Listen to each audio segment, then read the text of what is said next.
Salam dari HKBP Kernolong, HKBP tertua di Pulau Jawa. Bapak, Ibu, Saudara yang terkasih, sebelum kita memasuki peraduan malam, marilah kita mendengar firman Tuhan, kita berdoa. Sungguh baik Engkau ya Tuhan yang memelihara hidup kami hingga pada saat ini. Kami rindu mendengarkan firman-Mu, berkatilah kami saat ini Tuhan untuk menyambut firman-Mu, sehingga kami boleh disegarkan kembali untuk semakin percaya dan dekat dengan Tuhan. Dalam nama Tuhan Yesus kami berdoa. Amin. Firman Tuhan, renungan bagi kita yaitu dari Mazmur 51 ayat 9 hingga ayat 11, ayat pembimbing renungan ayat 9. Begini firman Tuhan. Bersihkanlah aku daripada dosaku dengan hisop, maka aku menjadi tahir. Basuhlah aku, maka aku menjadi lebih putih dari salju.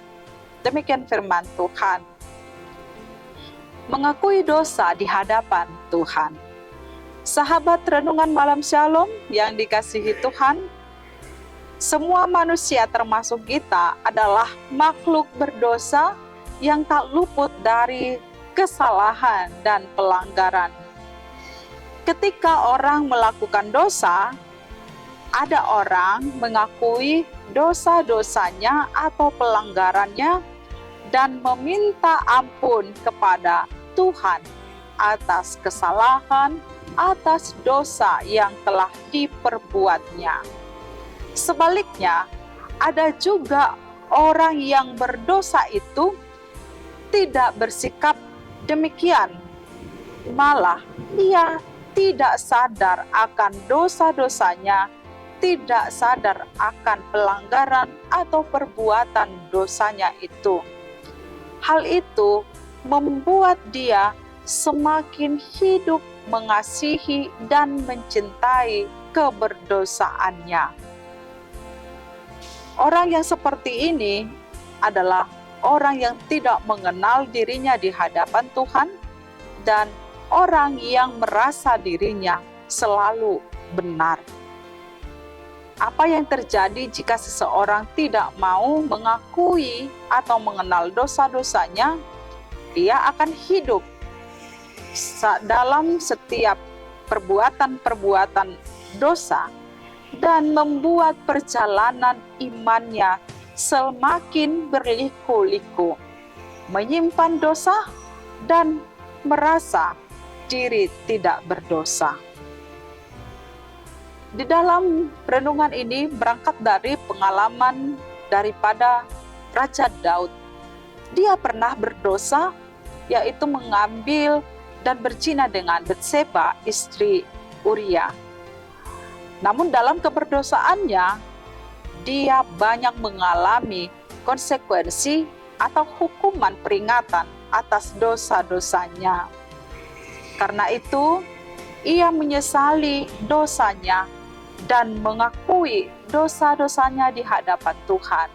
Terlebih, ia memohon pengampunan kepada Tuhan Allah.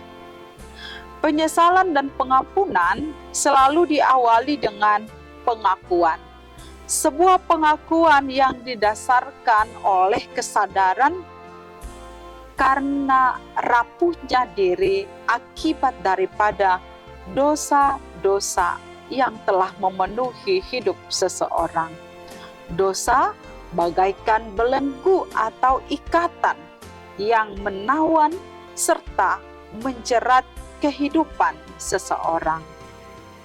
Dan akibat dosa, maka hubungan atau relasi kita dengan Tuhan Allah semakin jauh. Tetapi Daud meyakini bahwa ketika dia datang kepada Tuhan mengakui dosanya dan meminta pengampunan daripada Tuhan, maka Tuhan pasti akan mendengar serta mengampuni dosa-dosanya. Sebab Tuhan adalah Tuhan yang penuh kasih terhadap umat-Nya, meskipun umat-Nya itu berdosa. Tuhan mengasihi umat-Nya yang berdosa ketika kita mau datang kepadanya memohon pengampunan, memohon permohonan akan pelanggaran atau dosa-dosa kita supaya diampuni oleh Tuhan. Tuhan sangat mengasihi kita sehingga ketika kita datang memohon pengampunan dosa, maka kita akan diberikan hidup yang baru.